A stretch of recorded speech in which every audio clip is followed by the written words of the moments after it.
الكريم أما بعد أعوذ بالله من الشيطان الرجيم بسم الله الرحمن الرحيم إن الذين تدعون من دون الله لن يخلقوا ذبابا ولو اجتمعوا له وإن يسلبهم الذباب شيئا لا يستنقذه منه ضعف الطالب والمطلوب صدق الله العظيم.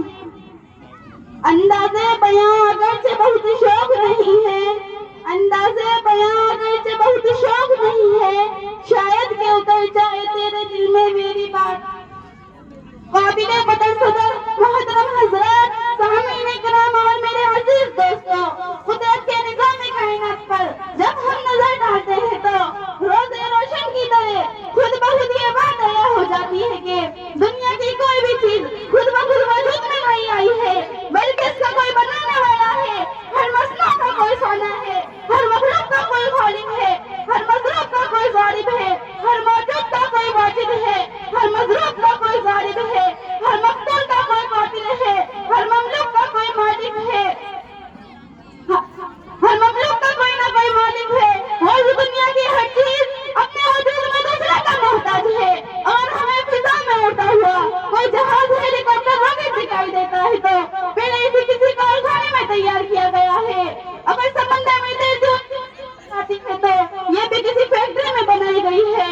اور اس سرزمین پر رہتے ہوئے انسانوں کے بدن پر کوئی لباس یا کپڑا ہے تو اسے بنانے میں بھی کسی میل کا سہارا لیا گیا ہے.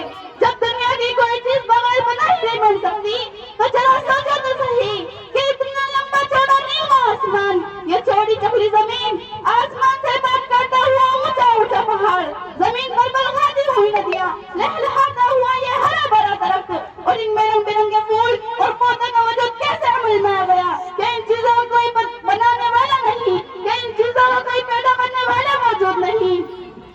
برادران ملت، ایک بات اچھی طرح یاد رکھیے کہ اگر گھڑی گھڑی سانس کا غلط کر سکتی کوئی دے سکتا مقصود سے قاتل کا پتہ لگایا جا سکتا ہے تو بلا شبہ آسمان و زمین، انسان و جنات اور دیگر مخلوقات سے بھی کسی بڑی ہستی اور قوت و طاقت کا پتہ لگایا جا سکتا ہے جس کے ارد گرد پورا نظام کائنات گردش کر رہا ہے. برادران محترم، ایک مسلمان پتوں سے پوچھا گیا، بتاؤ تم نے خدا کی وجود کو کیسے پہچانا؟ اس نے اپنے سادہ لوحی انداز جواب دیا جس کے الفاظ تھے، ارے یہ بھی کوئی پوچھنے کی نہیں ہے، جب راستے میں گری پڑی میرے گزرنے والے لوگ پتہ کر سکتی ہے، جب راستہ میں قدموں کے نشان کسی گزرنے والے انسان کو پتہ دے سکتے ہیں تو کیا برجوں والا آسمان، بڑی بڑی گھاٹیوں والی زمین، موجوں والے سمندر کسی لطیف و خبیردار خدا بندی پر دلالت نہیں کر سکتے؟ اس بندوں نے موجود والے پر قرآن کریم کی کوئی آیت پیش نہیں کی، نہ اپنا استدلال میں کسی حدیث سے پاک کا سہارا لیا، لیکن کیا کوئی معجزہ، کوئی طاقت یا کوئی فلسفی ہے جو اس کے قوت استدلال کو توڑ سکتا ہے؟ برادران محترم، اب ذرا ہم آپ کو قرآن کریم کی آیت کی طرف لے چلتے ہیں جن میں اللہ تعالیٰ نے بہت ہی وضاحت کے ساتھ اپنے وجود کو ثابت کیا ہے. سورج دیکھو دلائل آفت خود کی طرف اشارہ کرتے ہوئے خدا کا یہ فرمان ملے گا. اور اس رویے سرزمین پر ذرا چل پھر کر کے دیکھو اور خود اپنی ذات میں غور کرو تو خدا کے وجود پر ایک نہیں دو سینکڑوں دلائل تم کو مل جائیں گی. اور تم کو اس بات پر یقین نہیں تو پھر ہمیں بتاؤ پہاڑ کے نیلوں کو کی پرورش کرنے والا کون ہے؟ زمین کے نیچے سے من وزن کی مٹی کو پھاڑ کر پودوں کے نرم و نازک کو پھل کون نکال رہا ہے؟ ایک ہی طرف سے مختلف رنگوں کے پھول کون اگا رہا ہے؟ سب سے سارے کو سفید دودھ بنا کر جانوروں کو دودھ سے نکالنے والا کون ہے؟ اونچے پہاڑ سے پتھر کے پانی کا چشمہ جاری کرنے والا کون ہے؟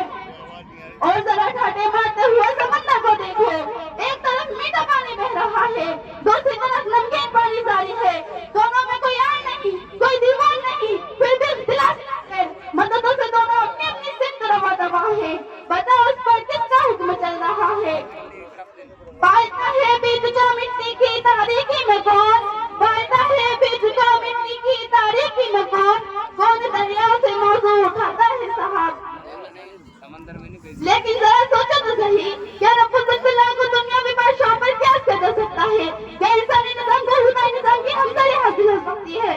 نہیں، ہرگز نہیں. اس لیے کہ وہ خالق ہے، یہ مخلوق ہے، وہ مالک ہے، یہ مملوک ہے، وہ قادر ہے، یہ مقرون ہے،